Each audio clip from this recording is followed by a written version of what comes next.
Welcome back to Copeland Court for part 2 of today's doubleheader between Berea and Bluffton. Second game, we've got men's basketball coming up for you. This should be a good one. Last time these two teams played, Bluffton got the win in overtime, 81-78. See Coach Bliley out on the court making sure that his rim is all straight and away. Getting up there on the ladder, probably going to use his level. So we'll have a little bit of a delay here before we get things going, but Bluffton is going to have their hands full with senior guard Trey Mintzer, number 44. He has done it all for the Mountaineers this season. He leads the HCAC in points per game. Behind him is Demetrius Phillips, who is 5th in the conference in points per game. He's coming off the bench today if he is available. We have no report on that. The 6'6" sophomore. He's not in the starting lineup, so we'll have to wait and see on his availability today. It looks like he's started every other game this season, so there is a chance that Berea is without Demetrius Phillips today. We'll have to check on that as we go. For Bluffton, it's kind of been a mixed bag. Everybody's been moving in and out, and today we see somebody making their first career start in the purple and white. It's going to be Brendan Williams from South Bend, Indiana, the junior forward. He's averaging 5.7 points per game. He can score at any level, so he gets the start today alongside Ian Snelling, Will Layfield, Nevin Robson, and Cam Rogers. Bluffton trying to stop the bleeding on a 3-game skid here in conference play, and they've not been able to hit any outside shots. 16 for 70, 22% in their 3-game losing streak. So they're going to need a little bit of outside scoring to get going. I'm Andrew Collinsworth with Jake Bumgardner. Jake, what do the Beavers have to do today to get a win and get back on track? Yeah, I mean, coming off of a really tough loss against an Earlham team that you go in thinking you're going to get a pretty good win in and, you know, spark some confidence there with your basketball team. I think you got to get Nevin Robinson going early. You know, he's been the leading scorer for this team. I think Brendan Williams starting his first game. You know, he's been coming off the bench with a little bit of spark, earned a spot. I think he could be big. And then Ian Snelling, he's been struggling a little bit shooting the basketball. I think he's going to have a big day today. And I think that's going to be a spark that Bluffton needs to get another win over this Berea team. Now we'll see. Coach Bliley is going to have to change the net out on the visitors' side of the court, in front of the visitors' bench. Wonder if there's a hole in it or what was going on. So a little bit of an intermission here. And if there's anything going on Bluffton's campus, you can bet that Darius Bokey is going to be involved. His face just seems to pop up everywhere you go. Yeah, some call him Former Beaver. Beaver. Mr. Bluffton. Mr. Bluffton was once a two-way pitcher and hitter. 5th year. We love our grad students, don't we, Jake? We do. Yeah, we do. Before you know it, I'll be just an old man coming back to his alma mater every now and then. You're going to miss seeing this face around campus. Hey, I'll be with you. Yeah. We're basically the same graduate. For those who don't know, I'm a senior. Jake is in his last year of his master's program, so it's technically his 6th year. So we're kind of in the same class. I mean, we're both going to be adulting, trying to figure out adulthood at the same time. Not looking forward to that one bit. No, not at all.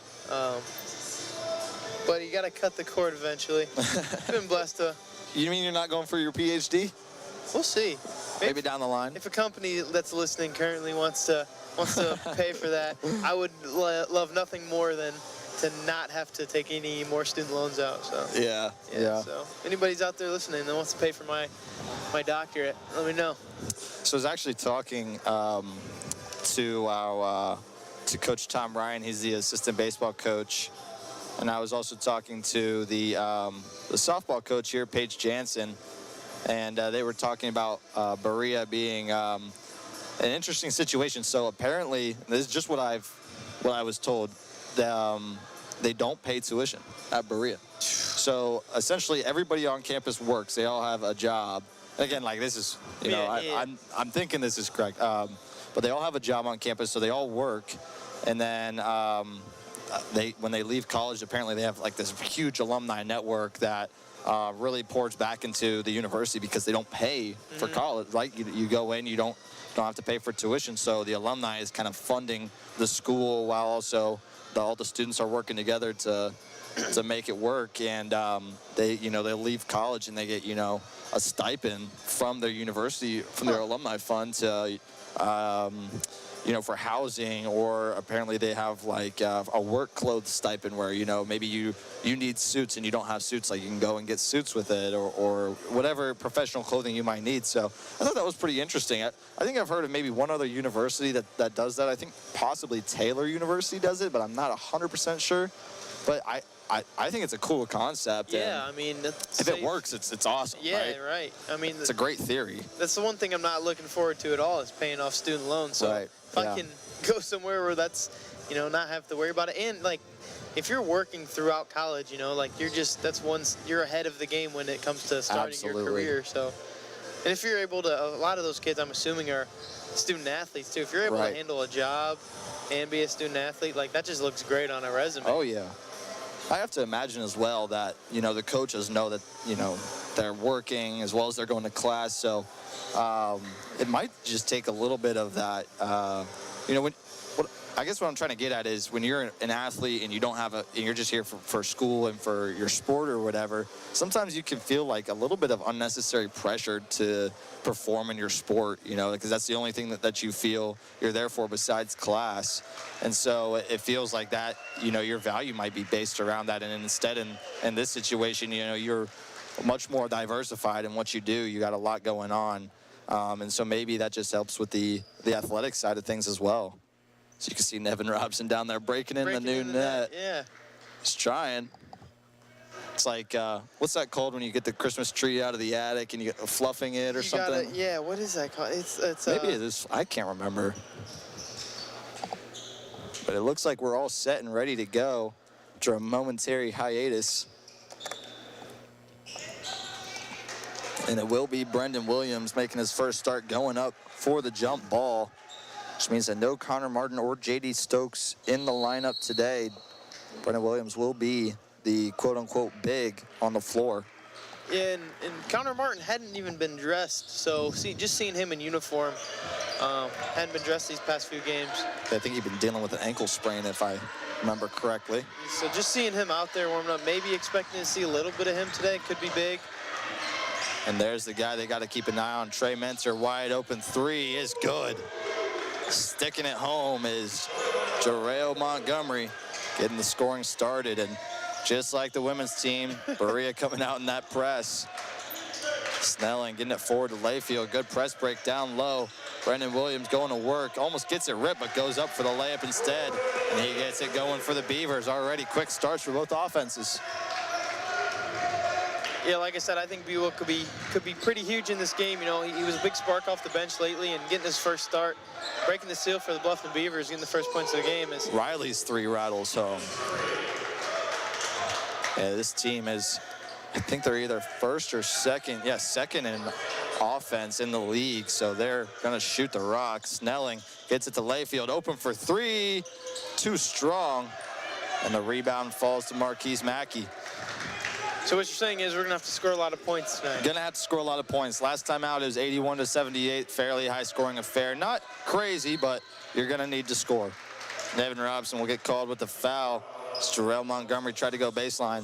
I think the two, it's early. There's only been two shots, and they both were threes, both made, but neither of them were by Trey Mentzer, which you got to think, for a guy that's averaging over 20 in the conference, that's pretty nice to see. As there's a third one, again, by Jarrell Montgomery. That's crazy. Starting out 3 for 3 is very similar to when they played Anderson. Anderson came in here. I think they were 21 for 42 shooting from 3. That's crazy. 50% with that many attempts. 40 attempts from 3 is outrageous. And to make 50% of those, I mean, you're not probably going to win many ball games. Snelling's 3 is a little too strong. Bewell with a strong board over the backboard. Robson will step into one now. And he can't get it to fall. Rebound falls to Jaden Gist. Mentzer, deep 3. First one that missed today for the Mountaineers. Now here come the Beavers in transition, slowing it down. Robson working down low, gets it to Snelling. Back up top to Rogers, another three-pointer. This time it connects. Cam Rogers with the three there. Shout out my fellow NBA student. Cam Rogers gets things going from beyond the arc for the Beavers. He's been good all year, 9.3 points per game, 46.6% from the field. Very solid scoring numbers overall for the fifth-year senior transfer from Tiffin. And defensively, too. Oh, definitely. He's been asked to guard big guys, and, you know, he's not huge. He's 6'3", 195. As B-Will gets up, thought he was going to yam that one home. Said, no. We'll save that later. I guess so. 9-7 already. Offensive fireworks here in the first 3 minutes. Yeah, I'm liking the look that Bluffton went today. You got B-Will, Snelling, Cam Rogers. A lot of athletes, it seems like, that are in here. We're really not a typical big in the game. B-Will took the jump ball. I would typically look at him as a 3, maybe a 4, you know. I like the athletic look here. I think just trying to play a fast game like Berea is going to want to play. And they're looking good so far. Yeah, I have Cam Rogers here listed as a 2-guard / small forward. His step back 2 is a little bit short. Layfield there for the rebound. Yeah, I mean, and that's what makes him so impressive on the defensive side is, like, he's always tasked with guarding the 4, sometimes even the 5 if you go small like today. And absolutely. And he always gets stops. He holds his own. He does have length, long arms. He's able to get his arms in the passing lane, and he does a really good job defensively for sure. Yeah, he's been asked to guard all the way up to the 5 position because he is long. He's got that length. He's able to get his hands in the passing lane and deny shots when he has to. He's done a really good job for the Beavers all year. Robson, 5 on the shot clock, steps inside. Good pass to Layfield, unable to handle it, and it'll go to Montgomery. Montgomery going to slow things down now. Mincer drives inside, floater, no good. Snelling flies in to get the rebound. Don't think he knew he had his own teammate right there. Now Layfield the other way. We'll get a travel. Looked like just a really slow step through, really, but I think maybe even a little bit of contact. He bumped somebody from Berea. Let's take another look. Yeah, you think he just kind of got caught. Yeah. Defense was in good position, causing trouble. Here's Riley being guarded by Rogers, and now Mincer. He's calling for a screen, and he'll take it. Rogers picks up. Mincer's still able to get to the lane. His floater won't go. Tries to get his own rebound. It goes out to Marquise Mackey. Step back 3, too strong. Rogers there for the board.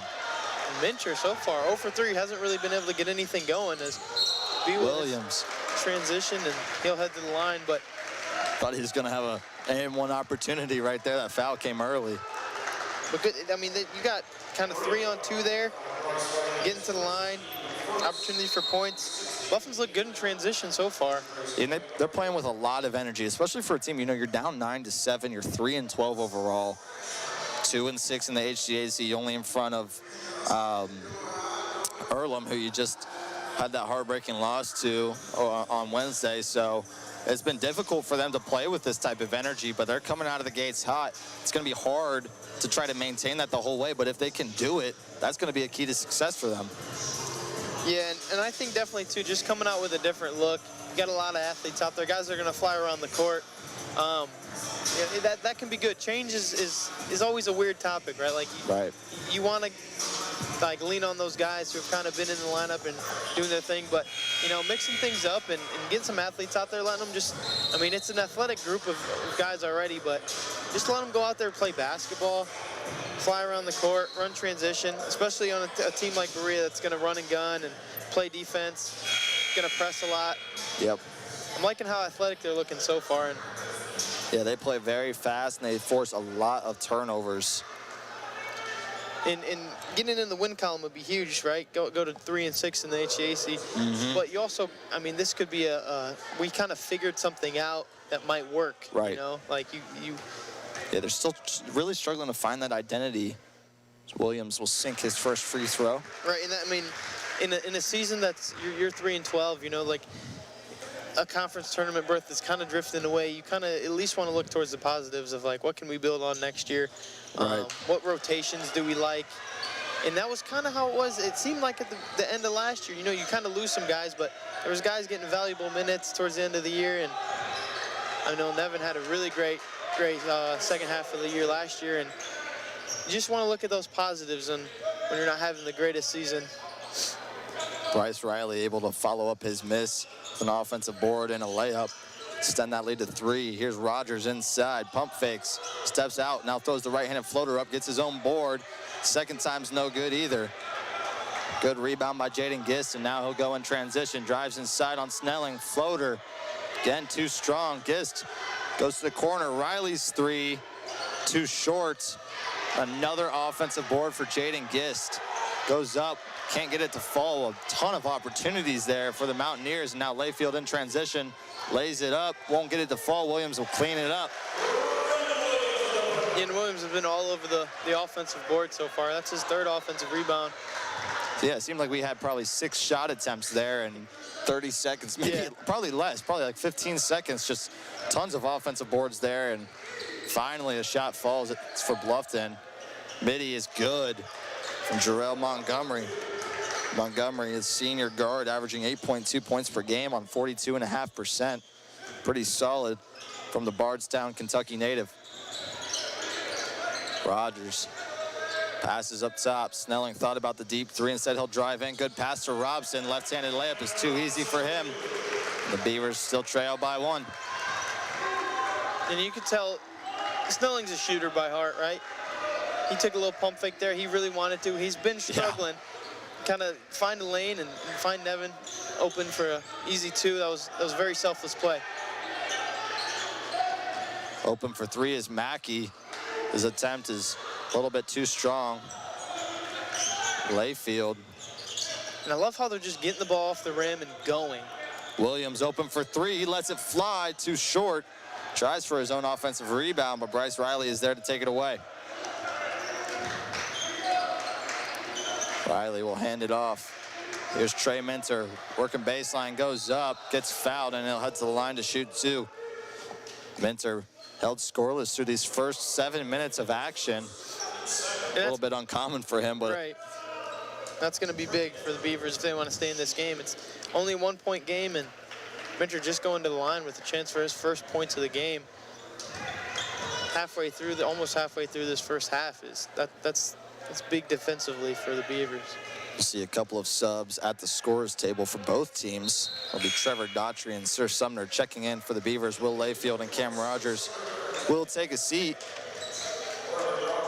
And into the game for Berea is number 0, Andrew Jones, and number 10, Anthony Ham.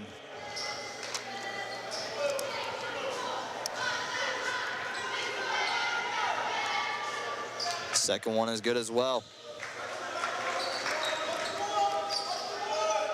So here's Daughtry, the freshman. More of a point guard. Good pass. Nevin Robson lays it in. Good vision. And that Daughtry's one of those guys I'm interested to see, like we were talking about earlier, just kind of trying to figure stuff out. And he's a freshman who's got some opportunity due to the fact that, you know, Bluffton as a team is just trying to find an identity, and he's done a good job. It's a true freshman pushing the ball to Nevin Robinson. Just like we said, taking advantage of his opportunity and hitting a long outlet pass for 2 points there as Bluffton takes the lead.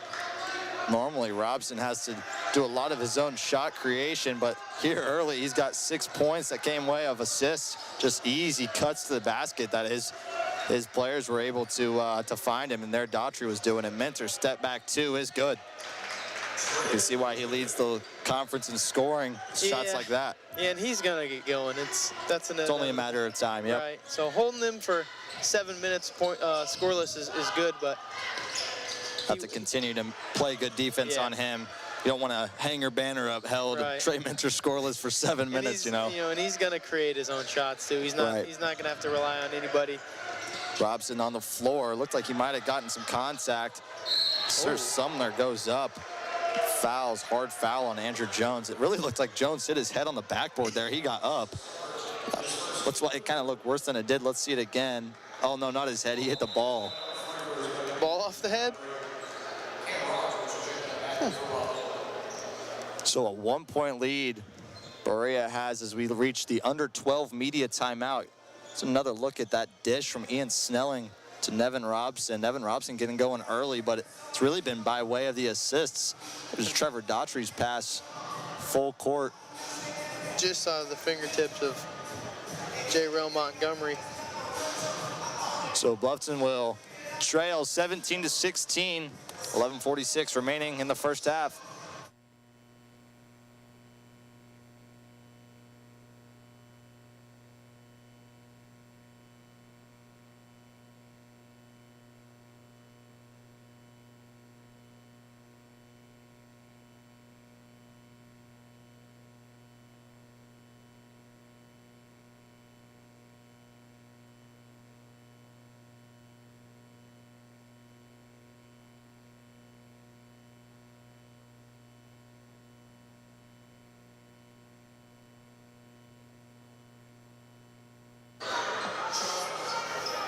So we are back with Berea poised to shoot a couple of free throws. Andrew Jones will go to the line, the junior from Somerset, Kentucky.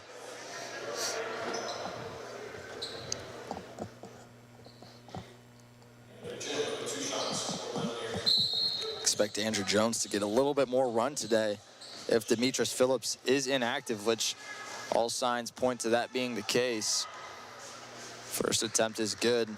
Normally, your second leading scorer would be out there with the starting unit, and if he's not, and you'd have to assume that he would be the first guy off the bench, and he wasn't. So it looks like Phillips will not be playing today. Here's the second attempt from Jones. Rims off. Daughtry will get the outlet pass. He'll push it forward into the corner for Robson. Daughtry thought about it. Gets tipped away by Minter again. They'll stay with the Beavers. Great effort from Trey Minter there on the defensive side of the ball. Yeah, it must just be what Berea teaches as a basketball program through and through. They get their hands to the ball. They fill spaces. They're aggressive. It's fun basketball to watch, honestly. Daughtry hands it off to Robson. Now here's Snelling. Good pass to Robson again. Double clutch through contact. And there's not a lot of opportunities for Nevin in the lane to finish without contact. Right. He does a good job of finishing no matter what. And there's an example of it right there. It's a good job absorbing it, double clutching, and then going right back up. Not letting it affect the shot whatsoever. There's a steal. Here, Sir Sumner unable to corral it. He'll go up and slam it home. Sir Sumner with the steal and slam. Getting the Summer Center on their feet here. And it gives the Beavers a 2-point lead. Coach Clark liking what he's seeing from his squad here early. A lot of energy in this building today. Sumner again getting his hand inside the dribble. Comes Bryce Riley. He'll hand it off. Working downhill is Anthony Ham. He'll have to kick it to the corner. Minter with 8 on the shot clock. Robson guarding him. Crossover, step back. Almost lost the handle. Sumner comes up with the board, and he'll try to push it forward. That's really good D by Robson there. Daughtry in transition, a 3. He connects. And this is a very confident Bluffton team right now. It's something you really haven't seen much this year. It's just the boys playing with confidence, and they're looking really confident so far. Absolutely are. So they take the 5-point lead into the second part of this first half. Deep 3 from Riley. Hits off the right side. We'll have a foul going the other way over the back call. Just out of position there. Daughtry being as small as he is, he's listed at 5'11". I'm not going to say that he's lying on that sheet, but he doesn't look 5'11" to me. He's going to need to box out like that. Right there, he does, gets the seal. Anthony Ham going up for the offensive board. It's called for the foul. Snelling now on the left side. Swings it back up top. Sumner, good jab step. Now down low to Robson. Robson trying to go to work on Anthony Ham. Face up to the basket. Go up with the left hand. A little too short, or the tipping goes in. That's an own. I don't know who's getting credited with that. I think they had to give it to Nevin Robson, right? But that was Bryce Riley tipped it. You haven't seen that. Haven't seen that. Hey, it's been all Beavers here the last 4 or 5 minutes. Sometimes you just get lucky with those bounces. Wide open three. Short on the shot. There for the rebound was Bryce Riley. He'll jab on Cam Rogers. Andrew Jones trying to get it out of his hand. Jaden Gist working downhill on Snelling. Back up top. Jones has to throw it up. It's good. My goodness, Andrew Jones. Man in his face. Throws up the deep three, and it nothing but net. And that was a big possession there. They hadn't scored it for a while. Actually, I think the last scorer was Minter, and he's been on the bench now for a couple minutes, so definitely a big possession. But Sumner drives baseline. Gets inside, tries to go up with the right hand. He does, off the side of the backboard. Looked like he might have had Trevor Daughtry in the corner if he was able to get his eyes up. Focused on the basket, unable to convert. And he made up his mind that he was trying to score there. Absolutely. He might have drew some contact, no call, but here's that other look. Yeah, Bryce Riley can't believe it. Oh my gosh. Hey, it's about time we got some of those bounces, right? I mean, holy cow, it seems like every bad bounce doesn't seem to go our way, but right there, Bluffton able to get a bounce finally. Sir Sumner slamming it home, 25-21. Bluffton leads, 8-12 remains.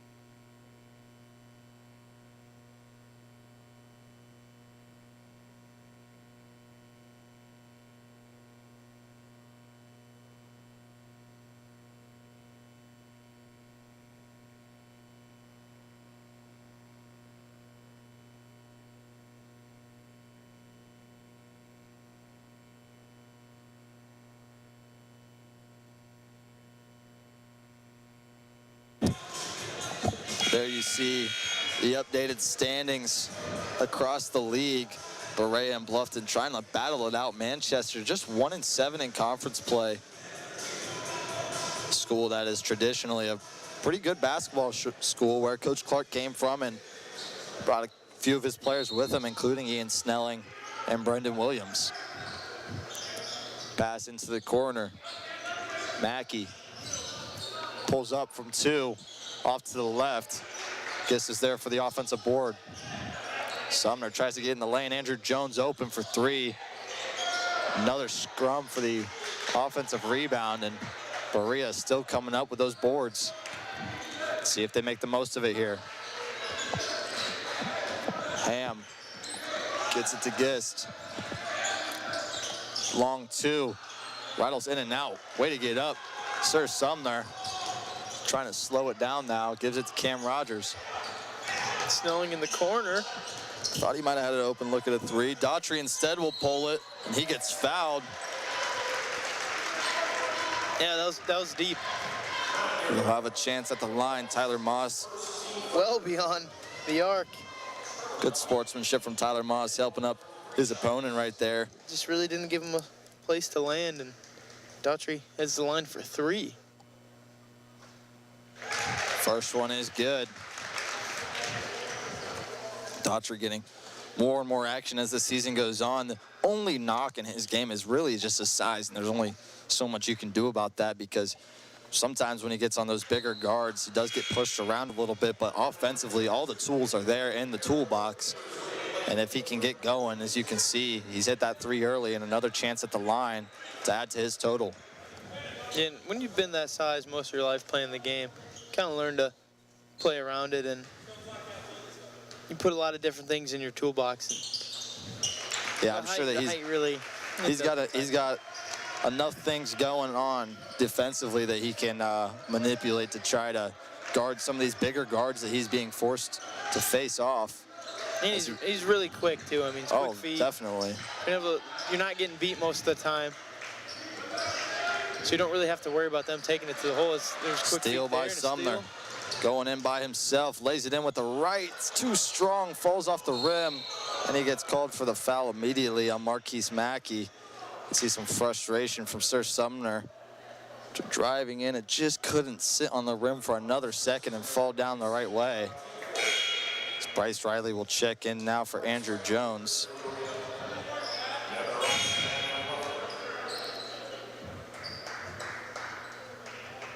We'll see Robson come back in for Sumner. Sumner's obviously a little frustrated there. Trying to turn defense into offense. Just kind of got a little bit out of control, but he's been very aggressive so far. There's Tyler Moss controlling the pace for the Mountaineers. Pass down low, Riley, two, a little bit too strong. Big offense or defensive board there from Trevor Daughtry. Robson just have to kick it back to Daughtry now with 20 seconds on the shot clock. Plenty of time. You want to set something up and get a nice shot. Good pass to Rogers. Rips through, spins, left hand. Again, another good look, but no such luck for the Beavers. Hit the bottom of the net. And this is kind of a complete opposite of the first game. A lot of just letting them play.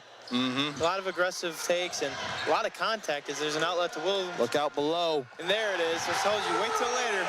B. Will with the slam. And he is fired up. As he should be. Brendan Williams Take another with look a at that. dunk in transition. Off 2 feet. Boom. Slams it home as the Beavers take a 29-21 lead.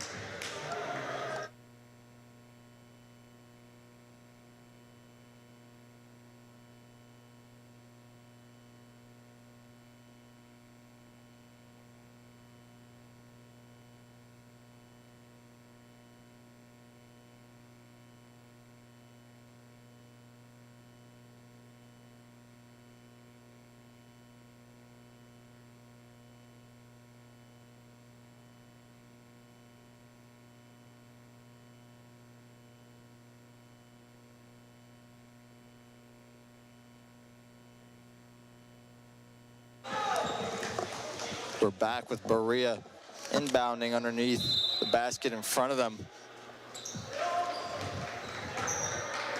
Here's Montgomery bringing the ball up. Trey Minter back into the game as well. Montgomery trying to cross over. Trying to get the ball to Minter. Rogers on Minter. Tough assignment here for Rogers. Now Riley working on Layfield, trying to use his body, dribbles it out of bounds, and it'll go with the Beavers. Bluffton doing a great job defensively, and part of the reason that they've struggled this season has been starting slow. They go into every game, and it seems like that first half, they just can't get over the hump for the first couple minutes. They just play from behind the whole time. It's been quite the opposite here today. Yeah, not having to play catch up and just able to play your game. It definitely is going to help. And a little turnover there by Daughtry, but it's so hard to just be yourself when you're playing from behind the whole game. And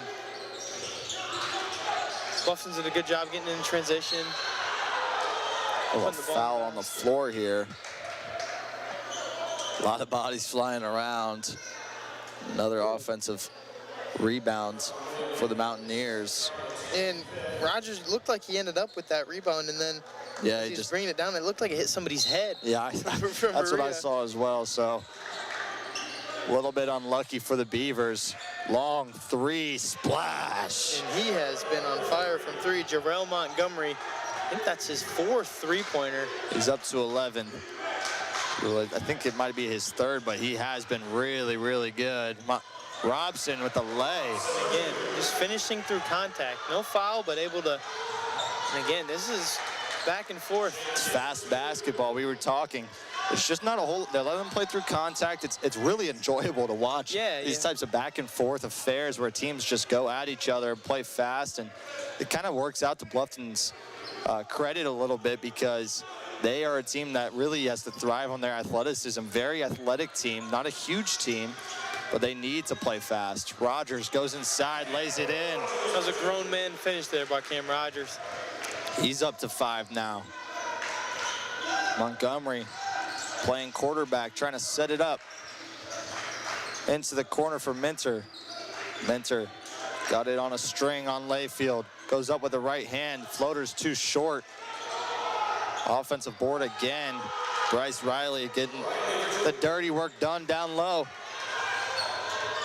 There's a trap there by Berea. Good job breaking it there. Layfield open for three. Short. Gets his own rebound and throws it off of Bryce Riley. Heads up play from Will Layfield. That's why you always follow your shot. And those are the things that aren't going to show up on a stat sheet, but are what win games, is following your shot, hitting it off the defender, and luckily you're getting another chance at points here. You can tell that there's just a sense, it's almost just a sense of belief. There's a sense of confidence in these Beavers today, and it's a feeling that they haven't played with a ton before. As we see another look at Nevin Robson picking up his 12th point, already in double figures here in the first half. Yeah, to me, this is just a different team. They're playing with more swagger, playing fast. Looks like they're having fun out there, too. It does, yeah, for sure. See a lot of passion, guys yelling, guys are fired up. I mean, this is what you've been wanting from the Beavers all year, and just haven't been able to find it so far. In early today, we'll see if they can finish like that, but early today, there's a lot of signs of good things. I think it's just, sometimes it's about finding the right mix of players. I don't think that there's a player on the team who can't go out there and ball. I think that they all have the ability, but sometimes you just have to find the five that have the most chemistry together and just play the best together. And it's been a struggle for Bluffton to figure that out this season. That they've run out, it seems like 10 different lineups, starting lineups. Again, another one today. We see Caden Slusher enter the game. Yeah, and I think some of that comes with this just being Coach Clark's second year, too. Right. He's still trying to figure stuff out. He's got guys that are, been in the program, and he's got his own guys that are coming into the program, and he's trying to get a mix of both of those to where it's like, I got my guys, but I want the leaders, the older guys in the class to kind of go out there and do their thing. And it's been hard, but today it's been fun to watch.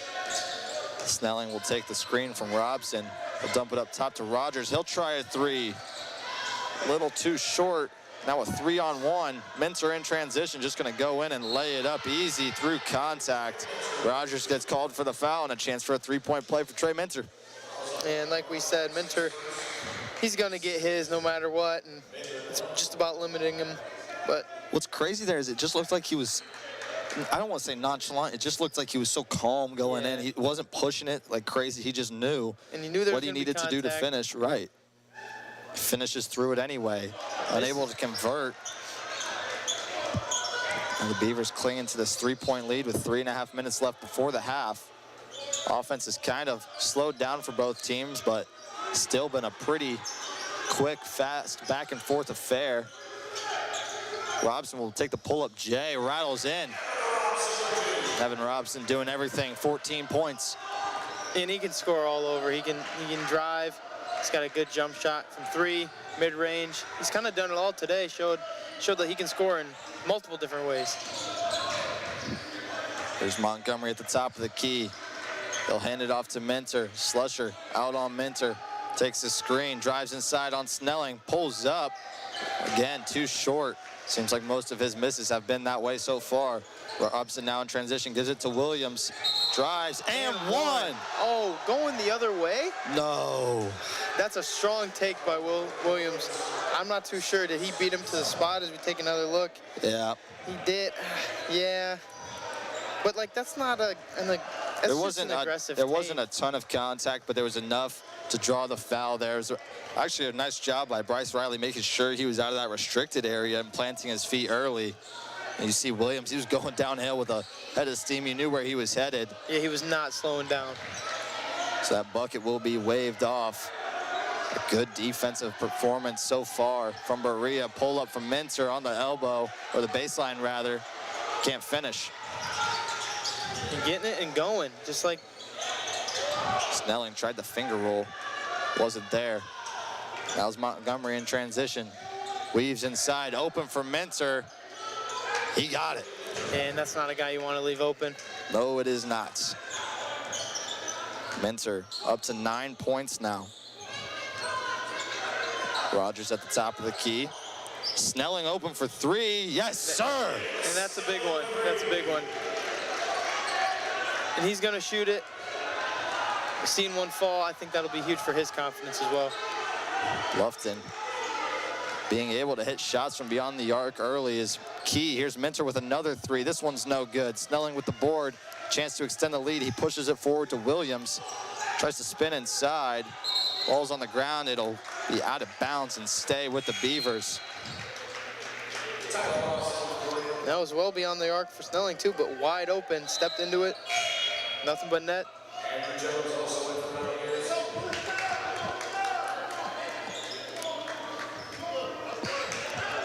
Bluffton trying to extend this lead before half. Now in the bonus is Berea. 10 fouls so far in this first half. Really not too many. It's been a pretty clean game. Slusher in the corner, open for three.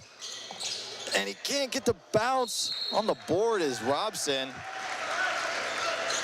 I think we're gonna have a possible shooting foul. He went up for the tip. Oh yeah, I think he might have got smacked in the face there by Jaden Gist as he was trying to, at first he was going up for the board and then he was trying to block the shot at the same time and just came down. Caught him in an awkward position. Right, so Robson, the pair of free throws. A little bit short on the first attempt.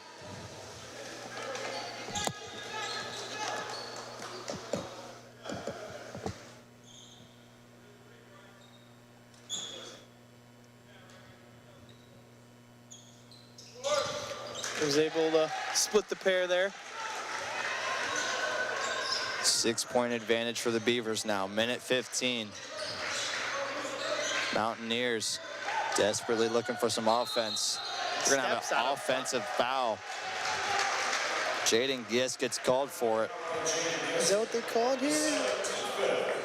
The screen, yeah. Yeah, moving screen. Didn't really ever get set there. I think he might have just got set too early too. It looked like he got set really early and he was at a weird. His cutter was still coming and just had to move his feet to try to get his body on the guy. He was Snelling at the top. Dumps down low to the elbow. Good pass inside for Williams. Spins. Oh, couldn't finish it. Rogers is the offensive board, but he can't finish it either. It's a great move by Williams. That would have been crazy. That would have been another SportsCenter top 10 in the same week here at the Sommer Center. Deep three this time and gets fouled.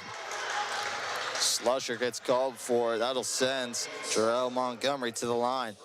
And that's twice today that we've seen two guys, one on each team, get sent to the line for 3 free throws. You don't see it often. Not very often. And it's just a hard closeout and not giving a guy a place to land. As Montgomery heads to the line for 3. First one is good. Montgomery with a very efficient 12 points so far. 4 for 5 from the field, excuse me. 3 for 3 from 3. He just sunk his first free throw attempt, so he's up to 12 now and really just has 1 miss. Next one is in as well. And for a guy who's only averaging 8 points, I think the injury to Demetrius Phillips definitely gave him a lot more room to shoot the ball, and he's been on fire this first half. He knocks down all 3, gets his total up to 14 now. Just that 1 missed field goal is the only blemish on his record. Robson, 17 on the shot clock, tries to get it down low to Williams. Good hands inside, but Berea was unable to corral it before it falls out of bounds.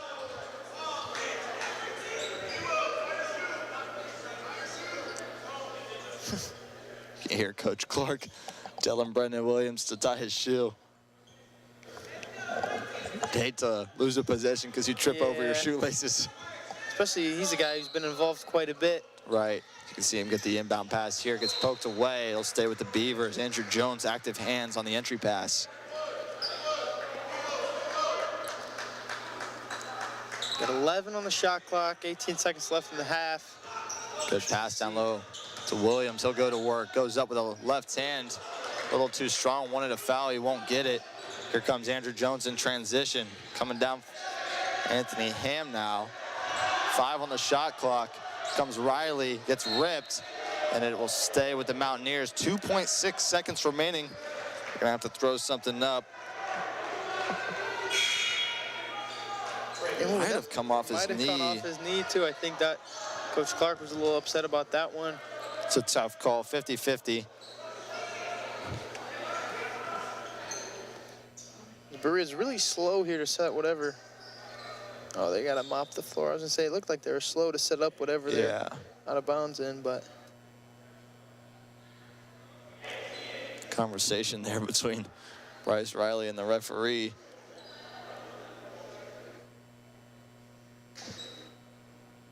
Maybe, I don't know, maybe making him come out. There might be some blood on the jersey, perhaps. Maybe something like that. I think that might be what they're wiping off the floor, so. Oh, yeah. Bryce Riley's going to have to check out of this game. Good call out there, Jake. Just an assumption. I've had some blood on my jersey. No, I think you're absolutely right. I was like, oh, they must just have, you know, some sweat on the floor. And then the referee talking to him saying, yeah, man, that's what the conversation was about the whole time. Yeah. So, like, that's a little weird, but turns out it's not at all. Floater won't go. Every part of the rim, and that was, with the way Jarrell Montgomery's been shooting the ball today, I'm surprised to not see that one go in, but ultimately, Bluffton's going to take a 39-36 lead into halftime. Yeah, you have to be pretty pleased if you're Coach Seth Clark after a struggle to the first part of the season. 39-36, they do lead. Bluffton 16 for 35 from the field, 3 for 10 from 3. Done a nice job on the defensive side as well. Neither team really turning the ball over much, 4 turnovers apiece, but it's really been that three-point shooting from Berea that has kept them in it. They've hit 6 threes so far, 3 of those out of the hand of Jarrell Montgomery.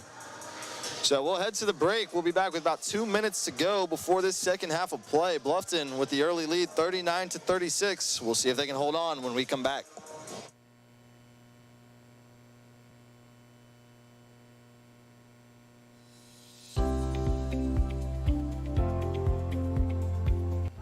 Hello, my name is Angel Velasco Urbina.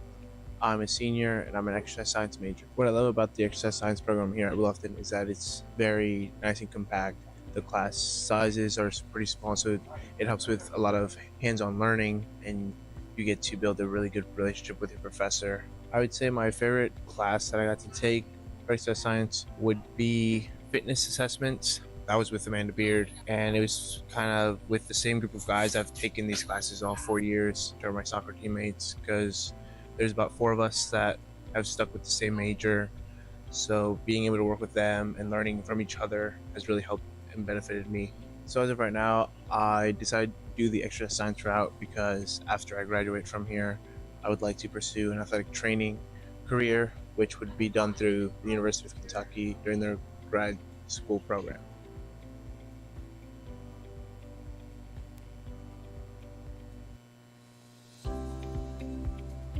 Hi, my name is Ali Zavara. I'm a senior here at Bluffton University, and I'm an English AYA major.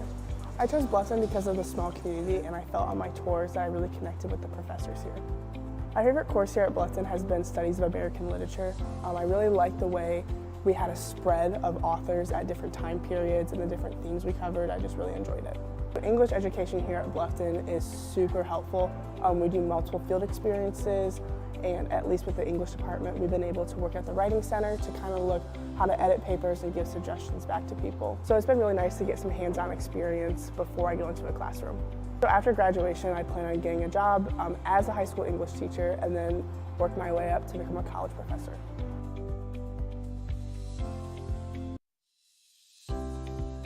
Hi, I'm Haven Montague. I'm from Salina, Ohio. I'm going into my 2nd year here at Bluffton. I am an elementary education and intervention specialist major with a pre-K special needs endorsement. I chose primary P5 education because I just love kids and I love getting to work with them and see them grow and seeing that light bulb moment when they get to tell you that they know their numbers or they know their colors. It's just something that really just inspires me every day to keep going into education. When it comes to classes here at Bluffton, you definitely get your feet wet right away. As this past year in my freshman year, I was placed into an early field placement and I was placed into a classroom and I was there almost every Tuesday and Thursday doing hours there, and I got to experience different diverse elements and stuff, and it was just really, really nice to see a different side as someone from Salina, which is a smaller place that you don't get to see all of that, and it was great to work with those kids. Here at Bluffton, I love how close I am with my professors. Like, I love talking to all the education professors. They are very, very helpful when it comes to anything that you might need help with. If you're having a problem in the class, you can talk to them, they'll work with you, and also they'll answer any questions because they have so much experience here. I just love how Bluffton is just such a great campus. Like, you can get to know people, and I definitely have made really close friends over even the first few weeks I was here. I made tons of close friends and I got to know them, especially being in different clubs and in different sports and stuff. I just got to see what all Bluffton has to offer, and I definitely recommend everyone to come here.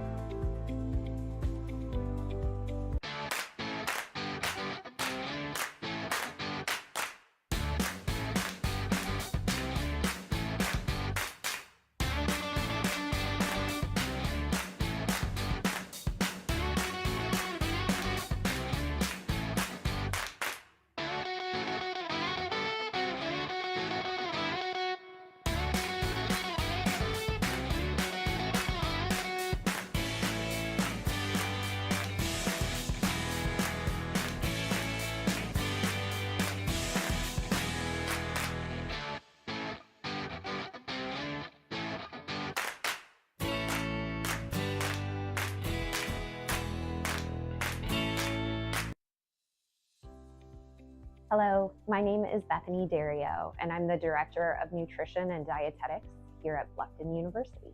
I've been in higher education for 14 years and worked in the field of nutrition for 20 years. At Bluffton University, we have a well-developed undergraduate and master's program. And while these are two separate degrees, we do offer a 4+1 track where students are able to complete both within 5 years. Our master's program is a trimester program that begins with students coming to campus for coursework and 100 hours of experiential learning over the summer semester. The rotations that are part of our experiential learning include clinical rotations, outpatient rotations, food service, as well as community nutrition. These opportunities give students to do hands-on learning at the same time that they're receiving course and didactic material. So why would you choose Bluffton? At Bluffton, we have small class sizes which allow students interaction with their faculty. Bluffton is proud of our state-of-the-art facilities, including our food lab that opened in 2023 and state-of-the-art biology and chemistry labs. We are pleased to offer students practical experience with hands-on learning. We hope to see your application to Bluffton University soon.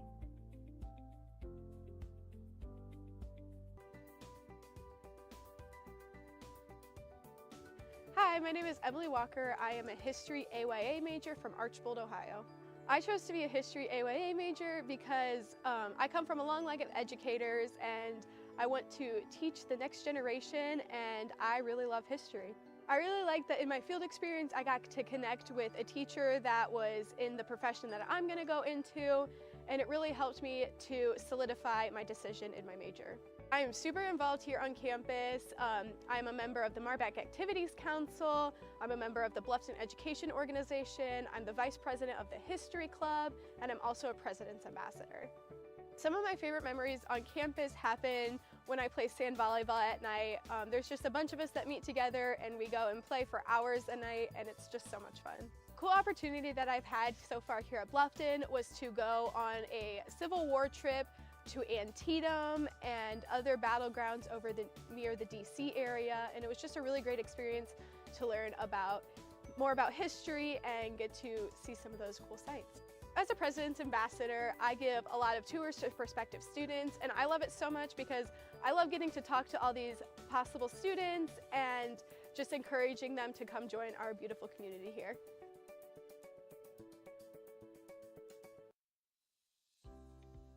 My name is Ashley Cloker. This is my third year at Bluffton University, and I am a mathematics major.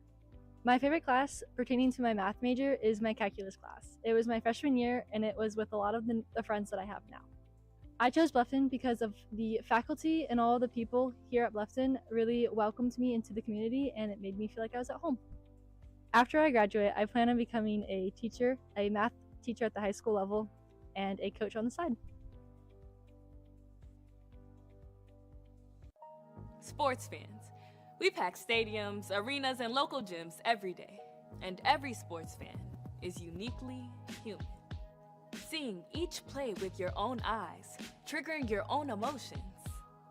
And as humans, we won't agree on every call, but we can act with empathy and consideration. So put yourself in the official shoes. Be more than a fan. Be officially human.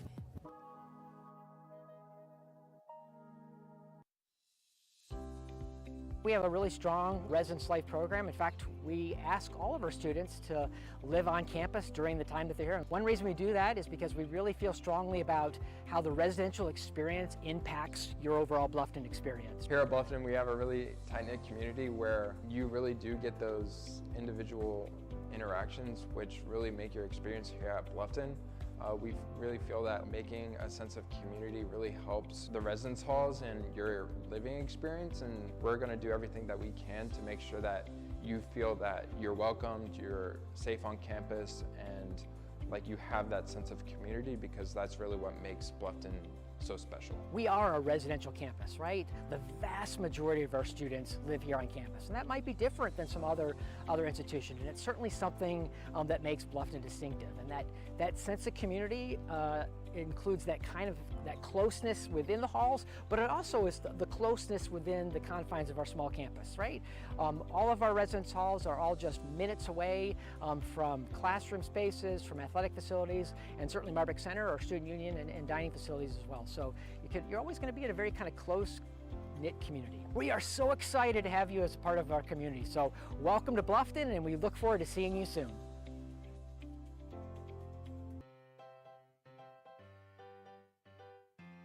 Hi, my name is Claire Matthews. I am a nutrition and dietetics major here at Bluffton, and I'm from Bluffton, Ohio. I love the idea of helping people, and doing that in a way where I can combine what I'm passionate about and helping people is really exciting to me. I chose Bluffton University because I am originally from Bluffton, and I never imagined I would be here right now, but I came on a tour. I love the community aspect, and I've grown to appreciate a lot of things about our town and community. At Bluffton, we just got an accredited program for nutrition and dietetics, and I can now get my master's here in 5 years as opposed to the normal 6. So that was a huge part of me choosing Bluffton for my major. I originally thought that I wouldn't love the smaller class sizes, but after experiencing the smaller class sizes, because my major on average we have about 12 to 15 students in each of my classes, I found that it's been really helpful to get that one-on-one experience. On campus, I am involved on the women's soccer team. I work full-time in the summer and during the school year in the campus admissions office. I am a president's ambassador, and I'm a part of BUNO, which is Bluffton's Nutrition Association.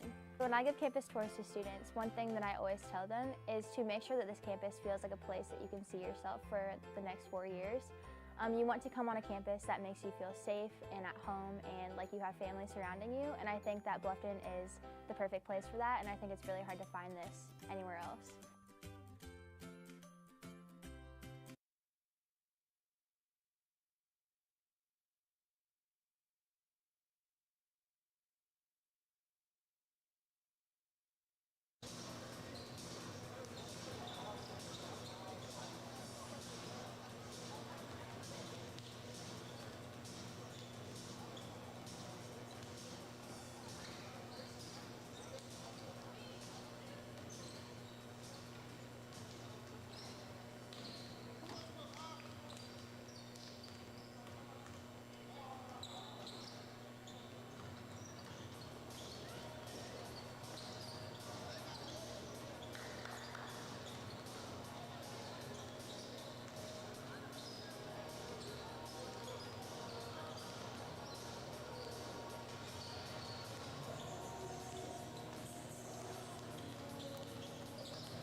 Welcome back.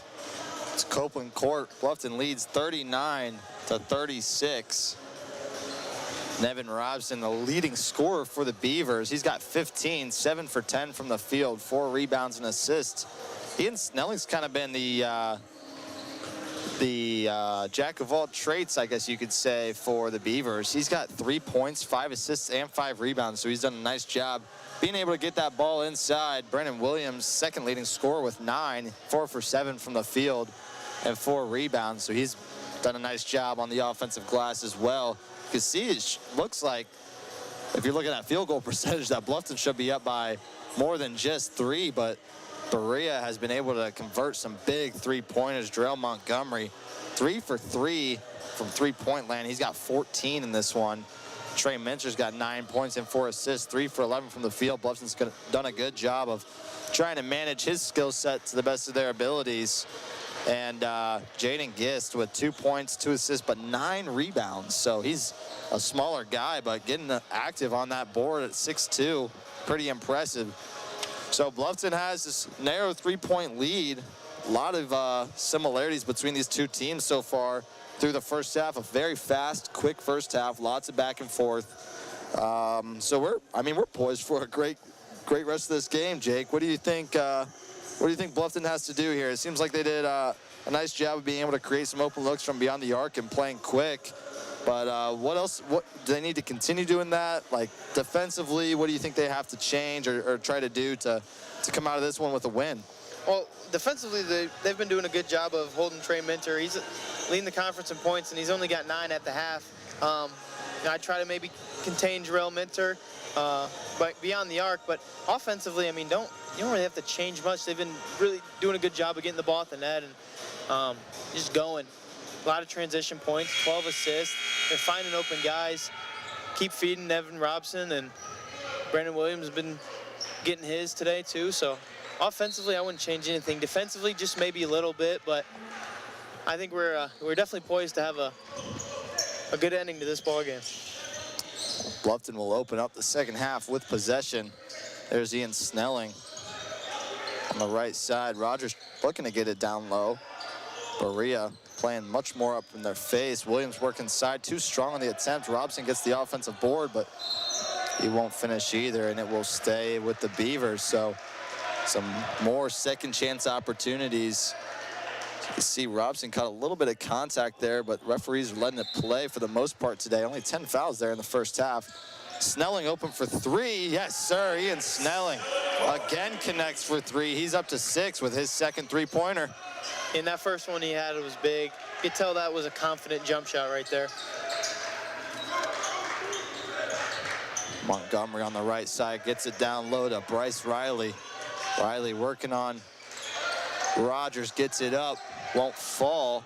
There for the offensive board is Andrew Jones. He'll go against Williams. Left-handed layup, won't go either. Another chance for a second chance, but will go out of bounds off of Jaden Gist. Bluffton will get control of the ball. There's Ian Snelling just running straight across the lane, wide open for the 3. Very confident jump shot there, and yeah, he's filling the stat sheet so far. 6, 5, and 5 now. Just an all-around good performance so far from Ian Snelling. Rogers with the jab, he'll pull up. Off to the right, he misses. Brandon Williams there for the board, goes up. Won't fall. Layfield gets another board. Snelling again open for 3. Just a tiny bit short. Montgomery gets the board. I thought that one from our angle looked perfectly online. I thought for sure it was going in, but it kicked forward off the rim. Berea does a nice job on the glass. Driving inside is Riley. It gets ripped and it'll stay with the Mountaineers. And we talked about earlier, Cam Rogers, most of the time guarding the 4 or the 5, and he's done a really good job right there, getting a hand on the ball, just ripping it out, saving 2 points there, and got 17 on the shot clock. Inbound to Andrew Jones. Here's Minter controlling the offense. He wants a screen and he'll get it. Shakes a guy, now dumps it. Snelling initially got a hand on it, but yeah, that's just an unfortunate. Got a hand on it, but just found its way to Gist, and that's 2 points. We'll have another timeout here for Bryce Riley. Has forced to come out of the game too. It looked like Might have more blood on him. I guess that's not the worst reason to come out of a game, though. It just means you're Playing hard, right? playing hard. Yeah. He's played a lot in this one, too. Back to Snelling. Layfield now driving left side. He'll get it to Rogers. Snelling again open for three. He'll jab inside. Good pass down low to Robson. Kicks it out. It's stolen. Comes Marquise Mackey in transition. Goes into the body and lays it in easy. I almost think Snelling got a little too selfless there and passed up a pretty open three-point shot for a Look down low. Yeah, and it was a little more traffic than I think he anticipated, but he's been trying to get everybody involved, and he's been doing a good job. I think he passed up a pretty good opportunity for a three there. Williams working too strong on the play-up attempt again. And lately, that seemed to be his issue. He's getting to the basket well. He's just a little strong. Too strong on the attempt. Minter on the boards. A foul on Will Layfield. There's a good look at it from underneath the basket. Minter does a great job coming behind Layfield and ripping it. Looked like a whole lot of contact there, but enough for the referees to call a foul. I mean, they haven't called much this game, so there must have been something. Especially ball on the ground. Yeah, you got to appreciate the referees that let players play through a little bit of contact, keep the flow of the game going. Montgomery drives, easy layup from Montgomery, ties this thing up at 42. Yeah, and he's really stepped in for Phillips, and he's having himself a day. Yes, he is. Rogers, two-pointer, won't fall. We'll have a foul on the floor. It'll go against Jaden Gist. And that's Gist doesn't like it. I mean, Nevin didn't have the greatest position there, but that's all heart. You know, he's kind of getting dragged down and still trying to make a play. You can understand why Gist upset about that. From our angle, it looked like he might have got away with a little bit of a hook and hold, but the referee saw it and calls it. Definitely not the worst call we've seen today. Robson now wants Rogers to set him a screen, and he does.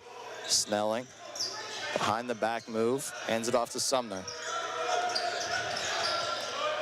Sumner, nothing there. Snelling, step back three, stepped out of bounds. And we'll go to the Mountaineers. All knotted up at 42. Yeah, these last few possessions, it's just been playing a game that's not really theirs. It's been a lot slower.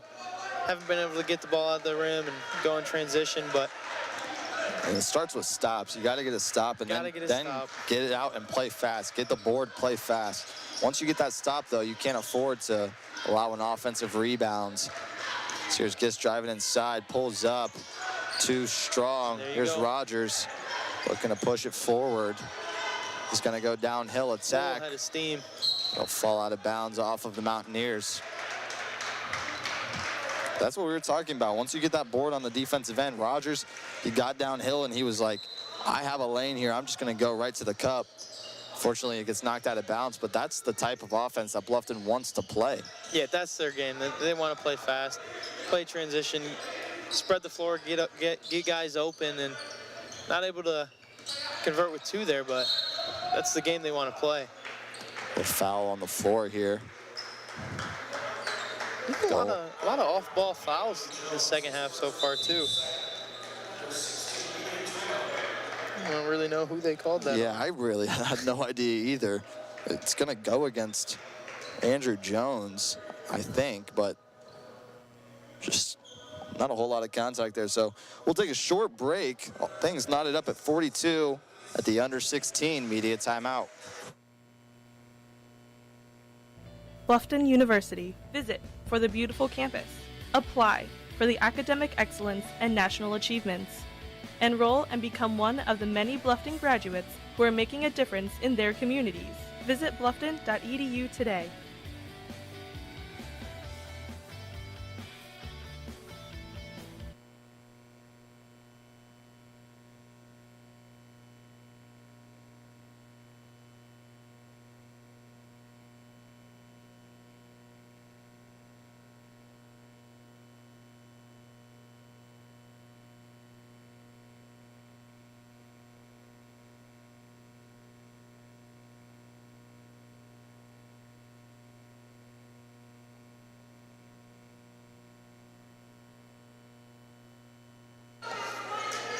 So we're back with Bluffton inbounding underneath the basket. It'll be Sumner to trigger in.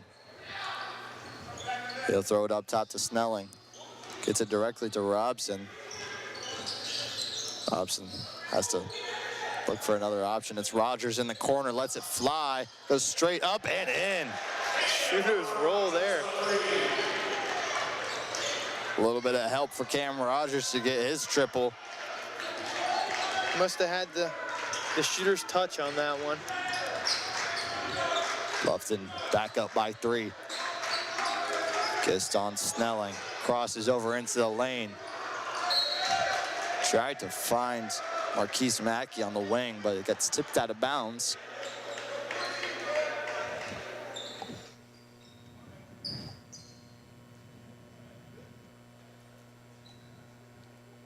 Is there some discussion on? I think they were just fixing the net. The referee jumped up there to fix it.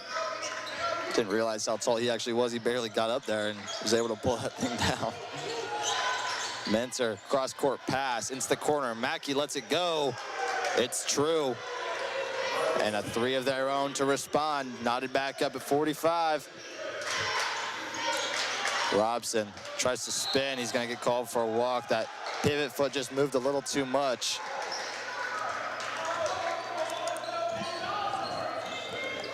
So a Beaver turnover, and now Berea will inbound.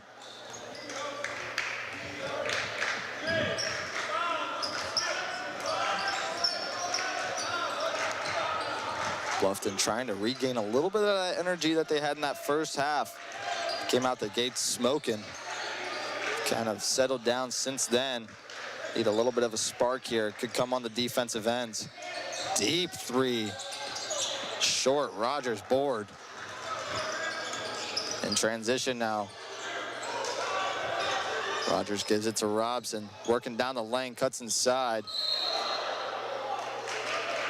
Can get a foul there. Lost possession, regained it because it was tipped. And gets called for the foul. Right here you can see him lose it. Got tipped out of his hands. And I think he just caught him on the arm when he was trying to get that jump ball.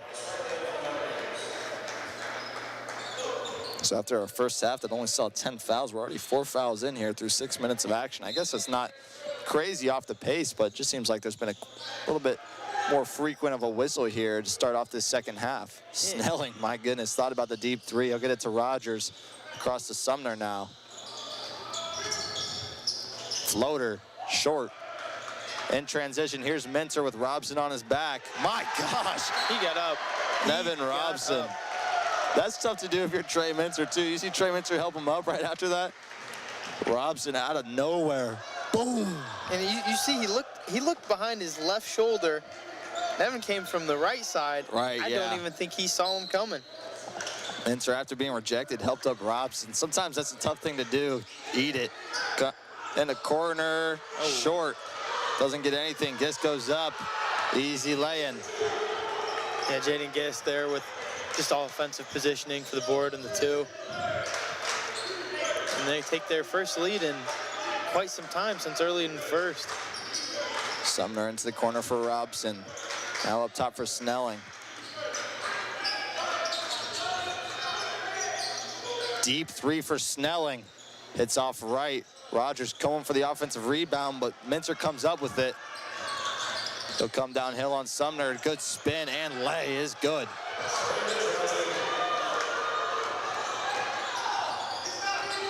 It's just methodical. He just gets down the lane. Doesn't really push it too fast, but he just has plenty of time and figures out what he wants to do. And when you're leading the league in scoring, too, you're a guy who's going to... Is that the second? Did he just hit it in again? That's Bryce Riley again with 2 points for the Beavers. He's up to 4 now. He might be the 3rd leading scorer for the Beavers today. I don't know. It looked like he tipped it in. I think it might have. We probably will see a replay here at the next timeout, but that's something you don't see often, and we've seen it twice. It's the same player. Same guy. Maybe he should go up with 2 hands. Yeah, that's a good criticism there. We'll see it again. Did he really? We will. It was a neutral. You could probably credit, and I don't know if they did, but Wilson with that too, and that's so weird. A even be I think close. it was close. That's so weird. You But- just don't see that happen hardly ever. And then But twice, man, same guy too. That's wild. he's in good position there, and he's just trying to tip it away. Yeah. It's not like he could do anything else, really. I mean, like you said, go up with 2, but sometimes you're forced to go up with 1. Devin Robson's going to get pushed and walk before he could get that pass off. It'll be a turnover. Daughtry into the game now. Beavers coming out and a bit of a press here. Probably just trying to take a little bit time off that shot clock. Don't give them the full shot clock to set up their offense. Cross court with 23 seconds on it. Plenty of time nonetheless. Mackey will set things up for the Mountaineers. He's working on Daughtry, drives into the lane. Good hands. We'll have a jump ball. That's what you need Daughtry to do. Yeah, and he can do everything. Like we said, he's very quick. He's got a nice shot. And that was really nice. It's going to stay with Berea here, but just being able to get a hand on that. Good defense by the freshman. Riley working. We're going to have a foul called against Williams. And Not happy with the call. No, he's straight up. I mean, he just leans into his body and kind of just caught in an uncomfortable position there. Riley's first rattles home. Jaden Giss is up to 11 boards in this one. It's pretty incredible for a guy who comes into the game averaging 4.7 rebounds, 6'2" guard. But he's doing it all for Berea. 2 assists as well and 6 points. Just using his body well, getting himself in good position. Yep. Bryce Riley increases his point total to 9. There's Bluffton desperately needing a bucket. Daughtry wanted to let it fly, thought better of it, swings it back up top to Williams. Sumner now trying to find somebody. Minter too aggressive. Sumner, jab step, drives in, left-handed layup. Wow. Good finish through contact. Looking for a foul, didn't get it, but Sumner there with a tough finish. I don't think he even saw the basket, threw it up with his left hand. Fantastic from Sir Sumner. Driving inside. No and 1 for Andrew Jones, but 2 free throws instead. Gonna have our under 12 media timeout here. Really back and forth again. Berea with a small advantage, but man, this thing's been tight the whole time, hasn't it? Yeah, definitely, and it's completely different half than the first. It was really quick up and down, playing transition ball, and this is just a much slower, methodical by both teams, just trying to get inside and a lot less shots, just a lot more fouls, and 2 teams being aggressive and trying to find their footing. Nobody's really gone on a whole big of a run, but right. Both teams, though, are not really using a whole lot of their bench either. No, I mean, I'm looking here. Bluffton has used 8 players so far, and it seems like we haven't seen a ton of Will Layfield after he opened up the game in the starting 5. Same with Caden Slusher, so it's really been 6 guys out there for majority of the game for Bluffton. Berea's used 9, but again, Anthony Ham and Nathaniel Barrow, they've been out there for a little bit of time, but it's mostly been the same 5 out there for both teams. Yeah, Bluffton's really been playing a lot of, I would say, true guards, maybe forwards. Like not a true big has really even been out there. You could say, I mean, yeah, I don't have. I'm nobody looking on the floor is right now is a big. J.D. Stokes hasn't got in yet. Connor Martin's still coming off an injury, but I mean, you haven't really played a true 5 yet. Correct. Yeah. They've been real small throughout the night. Yeah, Brennan Williams listed as a forward. I'd be inclined to say that he's more of a 3 than a 4. Yeah. Probably being asked to play the 4. He's best when he gets that ball face up to the basket and can move downhill one-on-one. That's what he did against Berea last time they played. That was kind of his coming out party. Yeah, so I'm thinking it's just Coach Clark liking how athletic the guys are on the court, are on sticking with it. And you do got an athletic bunch with Berea, and I think maybe he's just trying to match what they have on the court. Robson from the elbow turns around, goes straight up.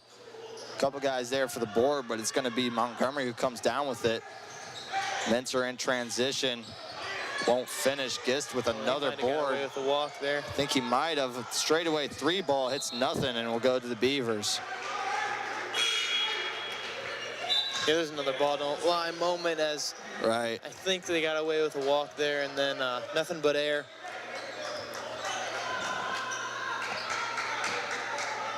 $11 minutes to go here. Daughtry bringing the ball up the floor. To Rogers on the wing, gets it down low to Sumner. Good find. Sumner goes up, can't get it to fall. Another good look at the rim. Bluffton just having trouble finishing up top. Mentor inside, gets ripped by Daughtry. Daughtry, he's just showing what he's got. The freshman, it's kind of all over the floor.